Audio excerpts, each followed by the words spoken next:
Many of us have traditionally referred to ourselves by that designation of Christian. And most of us have called ourselves that because we were raised that way. Dr. Ray Hagins is a well-known speaker, author, and religious scholar who focuses on African history, culture, and spirituality. He often discusses the importance of reclaiming and reconnecting with African traditions, including African religion. Our parents were Christians, our grandparents were Christians. Whether it was Baptist, Methodist, Presbyterian, Pentecostal, whatever, we called ourselves Christians. And I'm not sure, brothers and sisters, that everybody is clear on what is Christianity. African religions often place a strong emphasis on honoring and communicating with ancestors. Ancestors are regarded as spiritual beings who can provide guidance, protection, and blessings to the living. Dr. Ray. It's not about freeing you. In fact, the people who fabricated it know it don't exist. It's not about freeing you. It's about cultural and racial superiority. Whose culture is held up in this religion? Not black folk, not the African culture. No, you don't see Africa in Christianity. You see Africans devoted to it, though. But you don't see Africa in it. Not one black contributor put anything in this here. Not one black contributor. Go to the Barton bookstore, grab the dictionaries of theology, and you'll see not one contributor is a black man or a woman. Go get the study helps. You'll see not one contributor is black. In fact, most of them are German.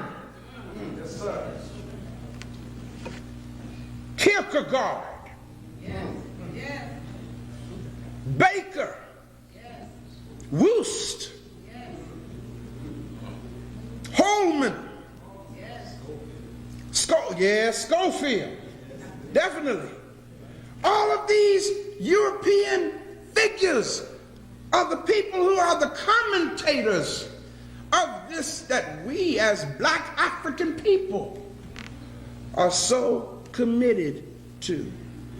African religious practices involve a wide range of rituals and ceremonies. These can include offerings, libations, dances, music, and drumming. Such practices serve to honor the deities, ancestors, and spirits and to maintain balance and harmony in the community.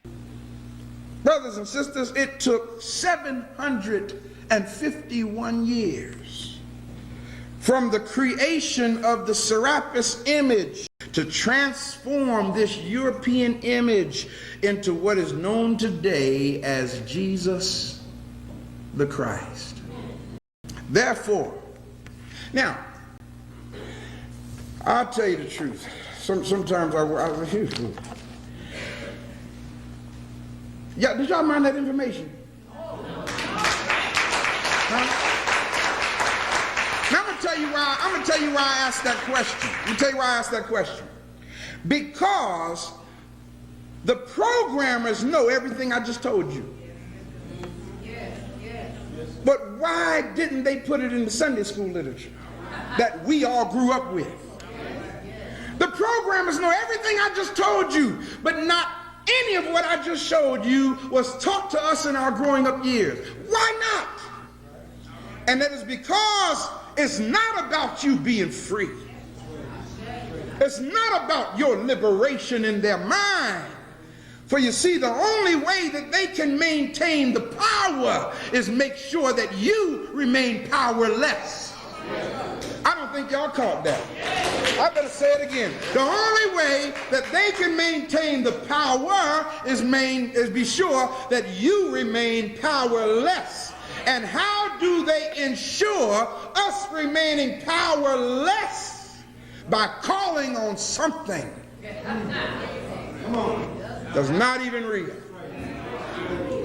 Dr. Ray Hagins likely addresses the specific practices, beliefs, and historical contexts of African religion based on his expertise and research. He has dedicated much of his work to exploring the roots of African religious traditions and that Africans have no business with Christianity and are grossly fabricated to enslave their minds, challenging Eurocentric interpretations of history and empowering individuals of African descent. So guess what? Here's what we have to do. Let me show you the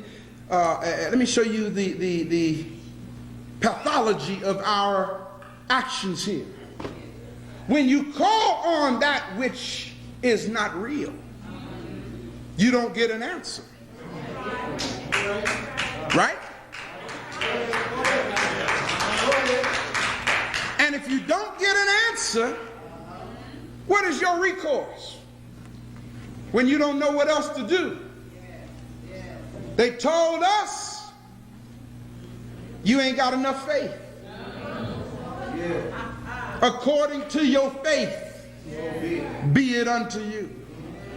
So since we don't have enough faith because we're trying to make real that which is not, we turn around and we start leaning and depending upon the emotionalization of ourselves to try to make real our belief.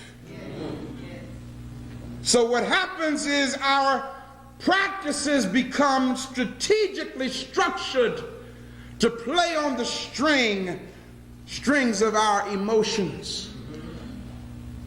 And some of you sitting here may still have this, you may still be coming out of the withdrawal.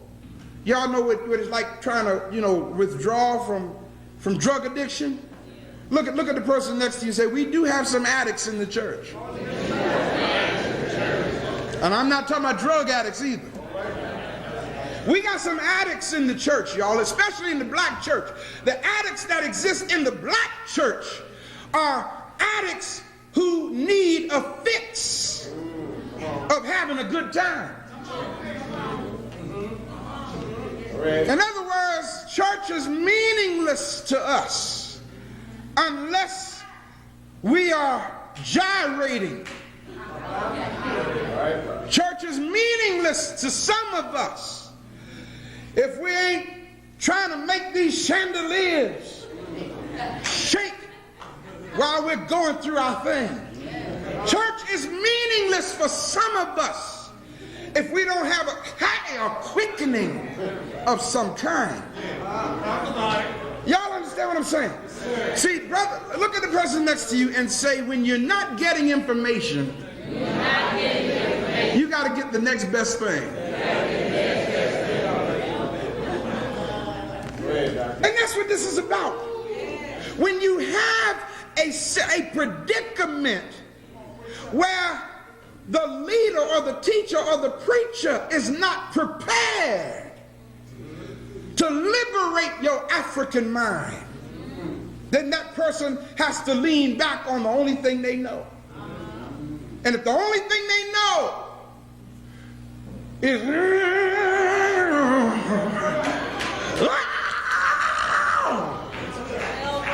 that's what you're going to get. Am I telling the truth? Brothers and sisters, that might be okay today. You just might need a boost of something today to make you feel a little better, anesthetize you. Maybe somebody called you last night and hurt your feelings, so today you need a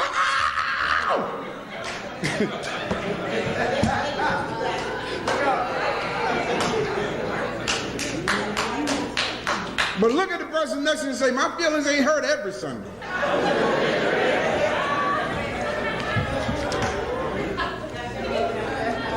Because I'm telling you the truth, after you do that for a whole 45 minutes, you don't know no more than you did before you got up that morning. You understand what I'm saying? And brothers and sisters, the only thing that's going to free your African mind is understanding understanding the system that has imprisoned you. And once you know the truth,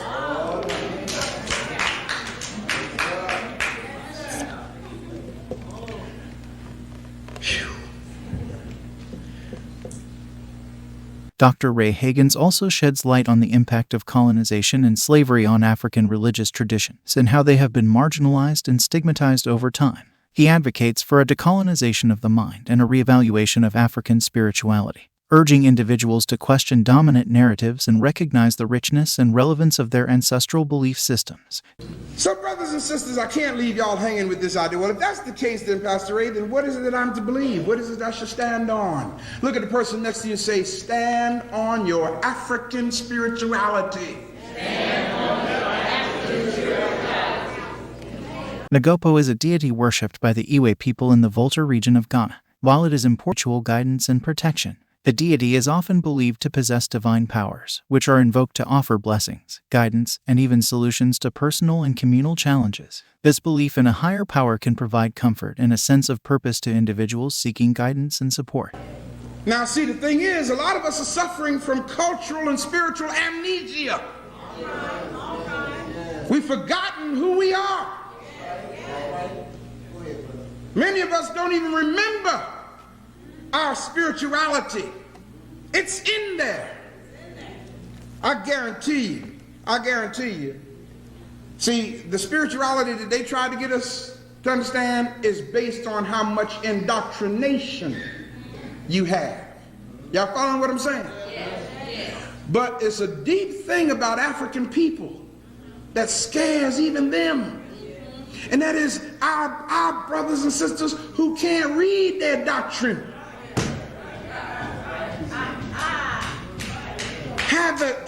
Have an insight and a spirituality that they can't understand because it's not documented. But the ancient African, woo, good God Almighty, is in tune not just with God but with the universe. I remember, and I'm closing on this, I remember this movie that was out called The Green Mile.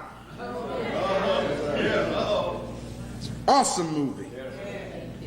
It was a movie about African spirituality and how they wanted to incarcerate that African spirituality and how they literally put to death that African spirituality. But what was deep was when this man was in a prison cell and they was taking him to heal the warden's wife, he stepped outside and looked up in the sky and said, "Look, boss. Look, boss." He reached down and picked up the earth and smelled it and said, "Smell this, boss." And the white man looked at him and said, "Okay, all right, come on. Couldn't even tap into the spirituality of the earth of creation. That's what resides in us. That is the spirituality, y'all, that told your great-grandmother what to do when you were sick. Something inside her African spirituality would cause her to go outside and get into the earth and get some stuff out the earth, come back in the house, make it, and you take it, and tomorrow you be all right. That's what I'm talking about. Oh, yeah.